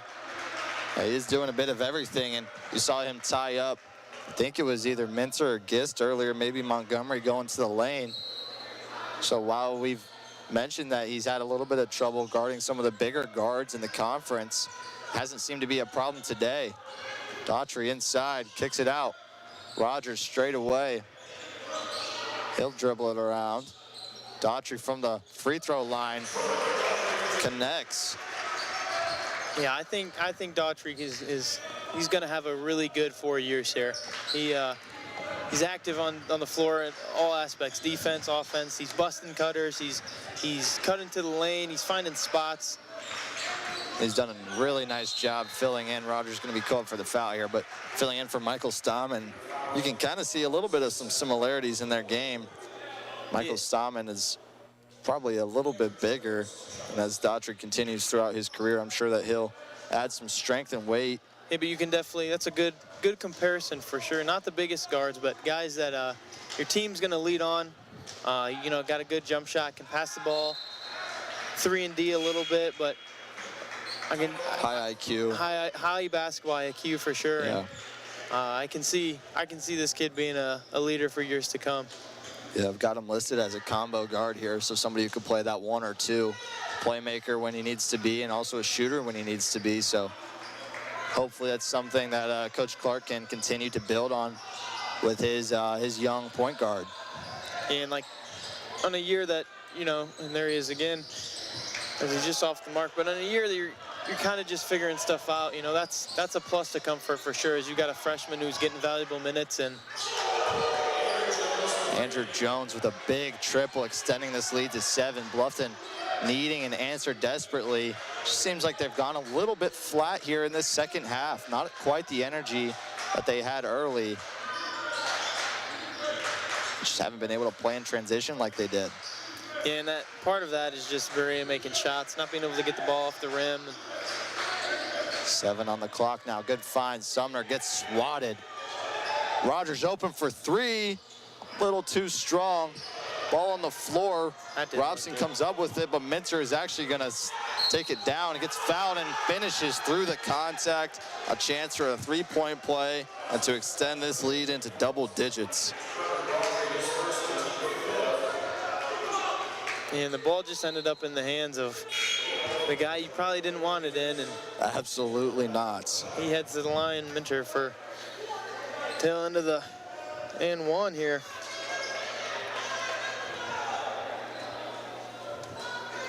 Like to see Bluffton try to get the ball into the hands of Nevin Robson a little bit. He had 15 at half.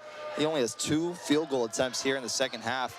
Part of that has been because it's been Berea's game plan to try to take the ball out of his hands as much as possible.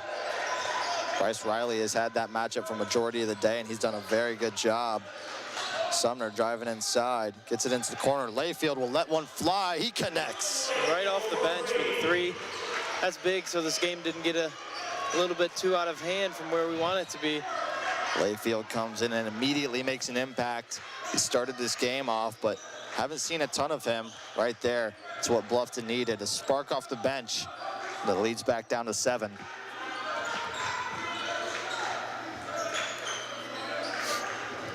Here's Jones controlling it now for the Mountaineers. Gist driving downhill. Jones will let one fly. Oh my gosh. Hand in his face, fading away. Andrew Jones.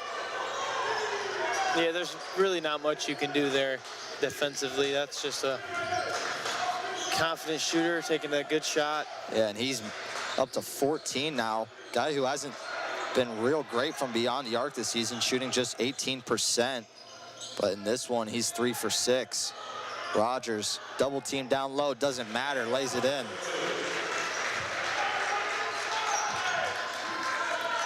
Now we're seeing some of that back and forth action that we saw early on. Minter crosses over into the lane and we'll have a foul. Looks like he got wrapped up around his shoulder. And honestly, that's probably a good thing because he had a clear lane to the basket. Yeah, he was going to lay that in easily. So we are at the under 8 immediate timeout. Berea's starting to run away with it a little bit. Bluffton trying to put an end to the bleeding here and get back into this one. 64-56, Berea leads.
Minter will inbound up top for Gist.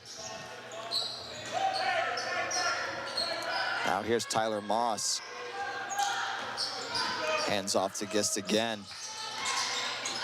Gets it to Jones, the hot hands. Gist gets it, works inside, left-handed layup on Sumner is good. Layfield now trying to speed things up a little bit. He'll get it to Rogers. Snelling. Rogers open for 3, and it rattles home. A big 3 for Cam Rogers, bringing this team back to 7. Yeah, it's a big shot. Big shot by Cam Rogers. Very confident, left wide open. He's going to make you pay. This is the type of performance today that, you know, even if you come out on the wrong side of it, it has to make you feel a little bit better of where your team's at. They've just played hard the entire day. Been able to make some clutch shots as well. Yeah, and just the second half so far, they've kind of went away from their game. I think it must have been some type of adjustment Berea's made in the second half, but they're still fighting. And there's a lot of game left. Minter will go to the line to shoot 2. Everybody was there to defend it. I mean, a score like that, you're giving your best effort. And absolutely. You're not going to give him anything easy, especially how they've contained him today. He has had a better second half, but nothing coming easy for Minter today. See Brennan Williams at the scorer's table looking to check in here. I think that'll be a good sub too. Guy who brings a lot of energy. I think he could be key in this last 7 minutes. A little interested to see who he gets because no one on the floor is really playing poorly right now. And Cam Rogers just hit a 3. Layfield just hit a 3. Maybe some. That's, yeah, I was Sumner's been out there for a while, and Brennan Williams brings a little bit more of scoring versatility, whereas Sumner is really that defensive plug and play at any position guy and one of the smaller guys on the team, but he also guards forwards and centers as much as anybody else does. Extremely tough player. Yeah, he's tough, and he's a guy, I don't think he really gets tired either. He'd play 40 minutes if you let him. Yeah. So for the tail end, I think he's just going to bring a lot of energy, and he's going to try to lead this Bluffton team to a win. Rogers trying to find something inside. There's nothing there, so he'll have to kick it back up top to Layfield. Get the ball again and hand off to Snelling. Snelling shot fake. Williams will let it fly this time. It's off to the left. Good rebound by Tyler Moss, and he'll go quickly. Dribble it back out and try to slow things down. The clock needing to be milked a little bit more on each possession for Berea. You definitely don't want to get a quick shot up if it's not good. Jones's three won't go. In transition, gets tipped away by Bryce Riley. That was a high-risk, high-reward play there by Bryce Riley, because it was either going to end up being a dunk for Williams or it was going to be out of bounds, and Riley making the good decision there to tip that thing away. Yeah, and that was Bluffton's bread and butter in the first half, and unable to get it there, but strong take there by Robson, and he'll head to the line for two. Jaden Gist will pick up his fourth foul. He's been key for Berea, especially on that offensive glass. He's got 8 points as well, but he's up to 12 rebounds. He's kind of the do-it-all guard for this team. Robson, nice touch to get it to roll in on the front side of the rim. Cuts the lead back down to 7. Bluffton just needing a little bit of life here. One shot, one stop could do it. And I think that's Robson's first points of this half. He had 15 in the first, and just hasn't really been able to get going here in the second, and I think that's probably an adjustment Berea made defensively to stop Bluffton's leading scorer. And then if you're Coach Clark and the Beavers, you want to make a readjustment to figure out what you can do to get him open. Shot is blocked. And now you go. Williams up forward to Layfield. He'll hand it off to Snelling. Good pass, Rogers. Little three-man weave there. That's how it's done. And that's what you want if you're the Bluffton offense. You want to get a stop and you want to go. Because if you're Bluffton, you think nobody's going to hang with us in transition.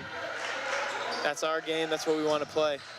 Very nice ball movement there by Bluffton in transition. Three is flying, won't fall, go out of bounds off of Riley. Marquise Mackey can't get the three. And that's two stops there, two very quick stops. Here's another replay of this ball movement. Just a nice touch pass there. Very nice. Got like 3 or 4 people involved there and before the two, and there's Cam Rogers for corner three, too strong. Williams with the long board. Oh, I think he wanted to pull it again. He did, I think, and there's a dime right there. Good Rogers, ball top movement. of the key, three. He connects. That's such good ball movement. That's something Bluffton's kind of struggled with. As a timeout for Berea. That's something Bluffton's kind of struggled with, is just moving the ball out of half-court sets, and that was really good there. They kind of moved it like they've been in transition, just very well, 3-4 touch passes, and then finding the open shooter, cutting this lead down to 2. This Bluffton team's not going to quit. What a big shot from Cam Rogers, and it's just what we talked about. You needed a stop and you needed a bucket, and they get both of those in succession. It's back down to 2 points, and an injected life right into that bench and to these Beavers, trying to pull off a win here at Copeland Courts. And I think, like, you know, whatever happens in this game, Coach Clark is getting a good idea what this team's identity is going to be. I mean, they're showing that they're not going to give up. They're not going to quit. And when you can play confident, you have a lead early on, you kind of lose it, but you're not playing catch up the whole game. It allows you to play your game, figure things out, just be athletic out there. And I think the identity of this team is we're going to go out there, we're going to give everything we got, and we're not going to quit for 40 minutes. And if you've been here for the last couple of years, you've seen Cam Rogers be able to score in a lot of different ways, but it's really up until now he hasn't had that carved out role for him, and it's kind of coming to life now. Cam Rogers, 18 points, 4 for 7 from 3. He can score at so many different levels. I used to say he had the most unstoppable mid-range shot because he gets so high on that thing when he gets on the baseline. It just seemed like every time he shot it, it would go in. I'm like, why doesn't Cam take more shots? And now it seems like he's coming into his own a little bit. And early on, that was a guy you kind of had in the post, and that's not who he is. He's not a post player. He's a guy he's got a really good mid-range. He can shoot the three. He doesn't take them often, but he's taken quite a few tonight. Made some big ones, and he's been big so far for these Beavers. As he gets a hand on that one. He just score at a multitude of levels and do a lot of really good things on the basketball court for Coach Clark. Minter lets a three fly off to the right. Snelling comes down with the board. We'll have a jump ball, and it will go to the Beavers. So credit that as a stop for the Beavers and a chance to potentially tie this thing up or take the lead. It's been a while since we've been able to say that. And at one point, Beavers were down 10. They've made a good job of making Berea uncomfortable these last few possessions and capitalizing by making shots. Rogers looking to get it down low to Robson. We'll have a foul going against Jarrell Montgomery. I mean, he's had also a pretty quiet second half. Started out pretty hot from 3 in the first. Really been quiet. He hasn't even been in the game much so far.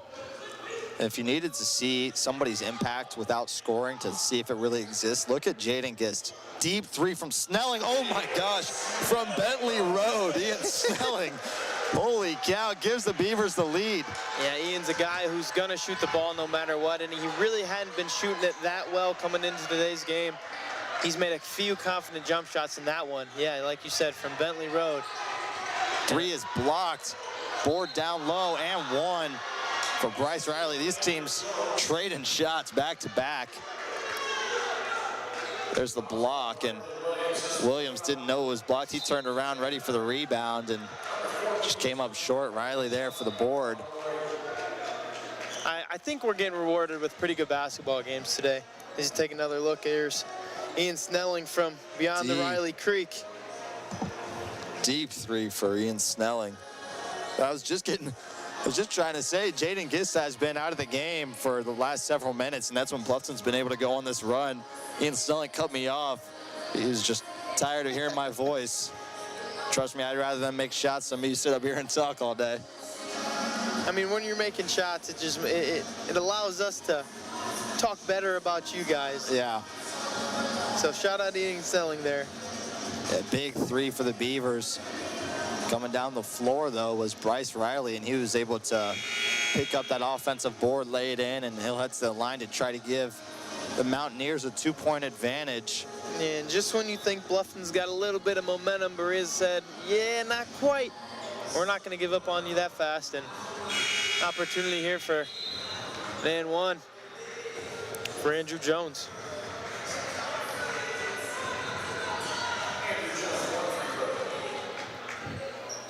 It is Andrew Jones. I think I was saying Bryce Riley, but it is actually Andrew Jones. They have a similar body type.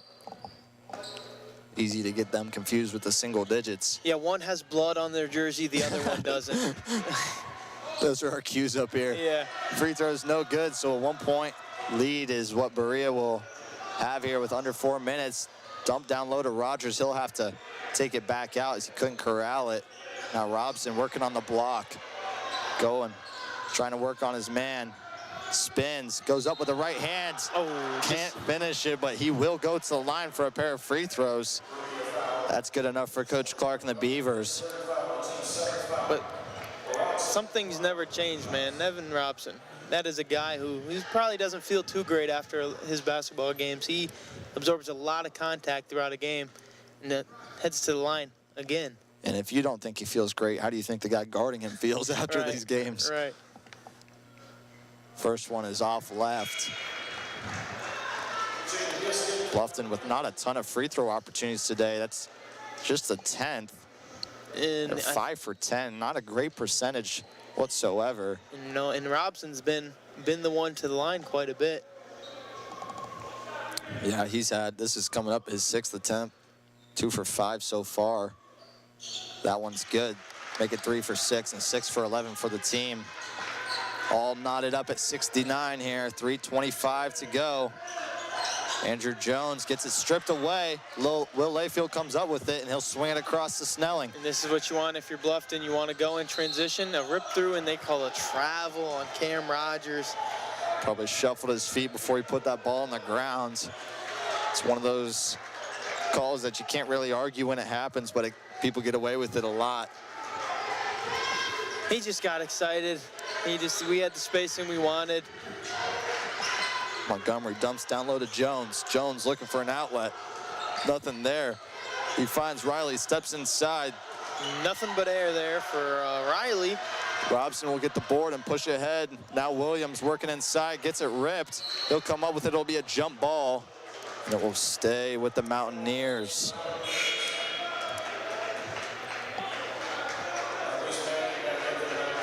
You see. And people he drives so hard, and once he puts his head down, there is a lot of contact, and I just think he's a lot bigger, stocky dude, bigger than a lot of guys, and he really doesn't get a ton of calls. He absorbs a lot of contact as well, and unfortunately that one got tied up in Berea's basketball. Floater, no good, falls out of bounds. Stay with the Mountaineers. None of the Beavers can believe it. See it right here. There's the miss. It looks like it goes off Robson, honestly. I can't say that it did or didn't, but that's what it looked like. I think the ref might have got that one right.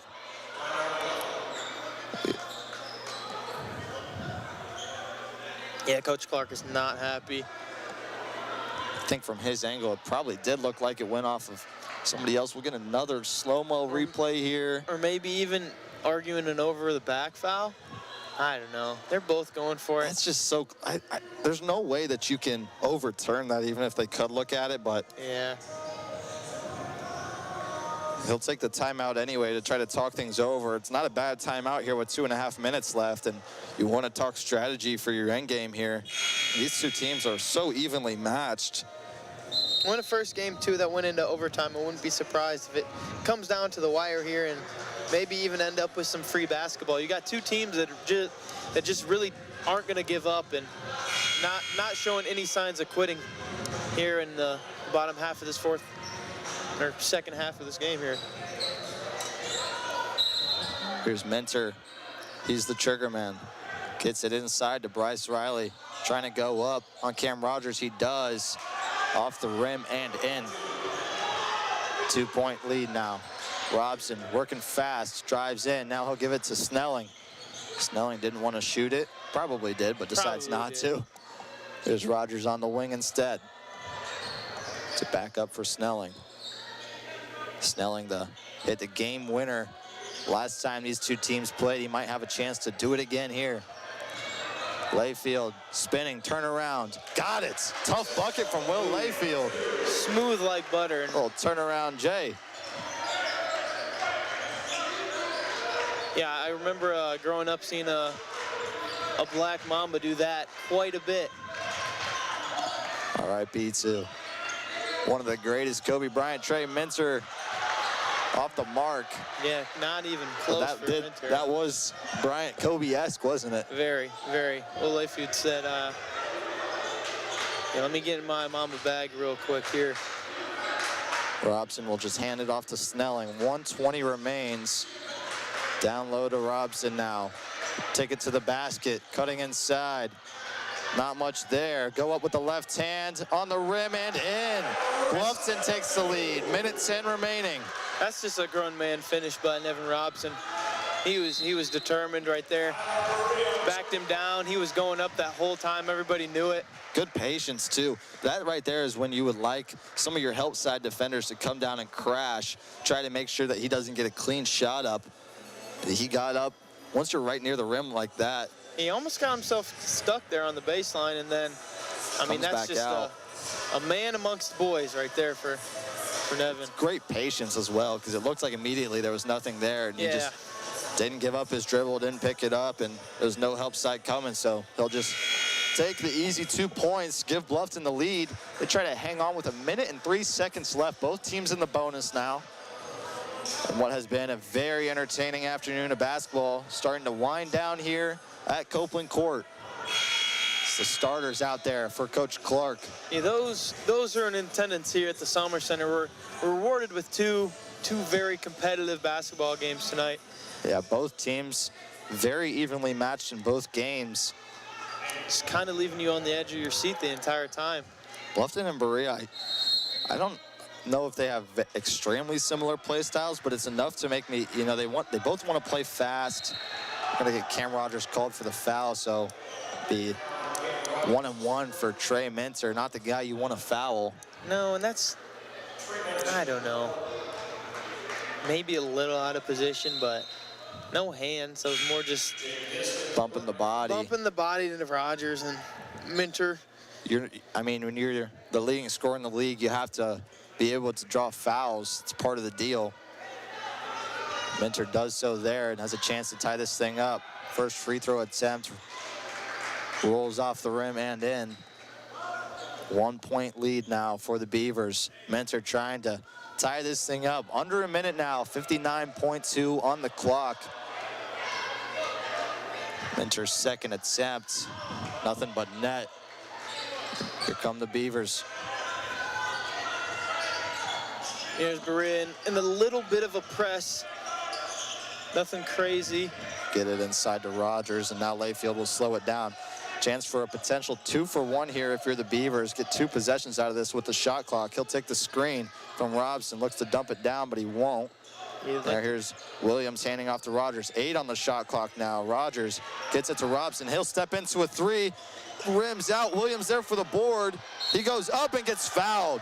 That's a really big rebound there by B-Will, and he was determined. He was getting that rebound. Nobody was getting that. Just missed there for Robson, but you got Williams going to the line for 2 big free throws as we're all knotted up at 73. There will be no more shot clock either now. 29 seconds. We're under that 30-second threshold for the shot clock. Williams needing to convert these free throws. His first one is good, and the Beavers hit the 1 point lead. Interested to see if Berea decides to take their last time out here, if Williams is able to capitalize on this second one. Williams' second attempt is good, so a 2 point lead now. And that's Coach Clark will actually take a timeout to talk things over. So you got Beavers up 75-73. Both teams have 1 timeout left. Shot clock is off. If you're Berea here, what are you doing? It's very reminiscent to last game, honestly. You know, and what we saw Coach Chad Shuttler do for the Bluffton University women's basketball team was try to get a quick 2, draw up a play for that, and then foul on the opposite side or try to get a stop because of the shooting performance from the Berea free throw shooting performance from the Berea women's basketball team. So it was a little bit of a different situation, but I still feel like you were probably going to opt for a quick 2 here. You still have a timeout left. I don't know. What would you do, Jake? Yeah, if I'm Berea, I'm probably trying to get that quick 2. You got guys all over the floor that can score, and then I don't know if they're gonna come out in a press or what, but if I'm Bluffton, you know, having the ball left, you got a tie ball game, shot clock's off, you know, I'm trying to take 1 shot, probably get the ball in Nevin Robson's hand. Also have to avoid fouling here. Both teams in the bonus. You don't want to give up 2 easy points.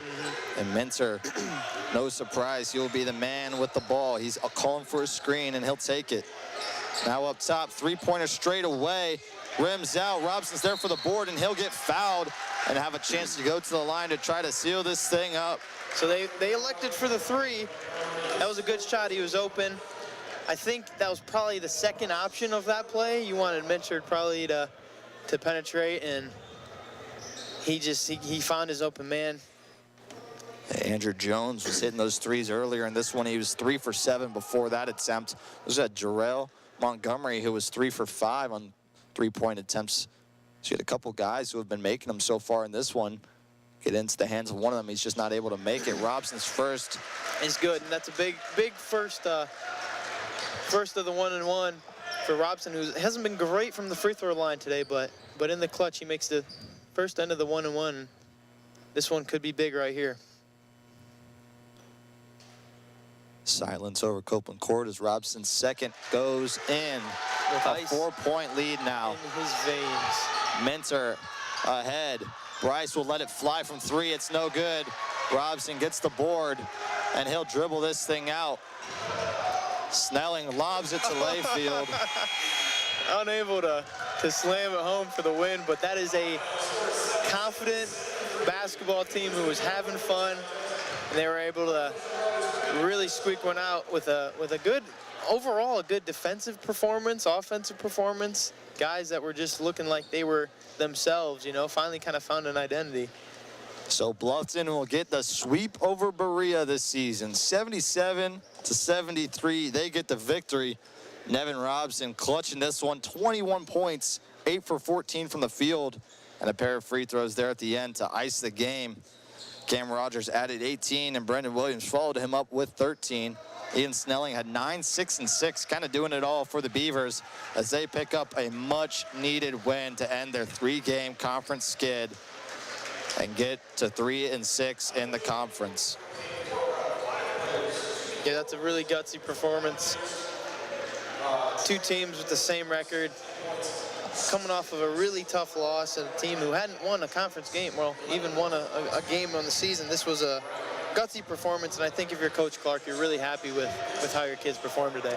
I think the, you know, we look at the end of the game and how well they played down the stretch, but it was more important for the Beavers to start fast in this one, and they started off really, really well, and that kind of just propelled them for the rest of the game. They rode that energy high, and just from there, we were able to capitalize on different mistakes that Berea made, though they were far and few between. Trey Minter was the leading scorer for Berea, but he was 5 for 17, so a great job by Bluffton being able to shut down the leading scorer for the conference in Trey Minter. Andrew Jones added 16, and Jarrell Montgomery followed him with 16. Bryce Riley had 11, so a big win for the Beavers here today, 77-73. They get the win in the tail half of the doubleheader. Jake, you got any more for us? No, we were blessed with some good basketball on this Saturday, and nice to see the men come out with a win. Unfortunate loss for the women, but I think you saw a lot of good things today across both ends, and definitely a lot you can build from. Tons to build from here from Copeland Court as the men pick up the victory over Berea, 77-73. A hard-fought game came down to the last minutes. Bluffton was able to pull away and secure the conference victory. 77-73 for one last time. Bluffton wins over Berea. I'm Andrew Collinsworth. Alongside me is Jake Bumgard. We'd like to thank you all for listening, and have a good night.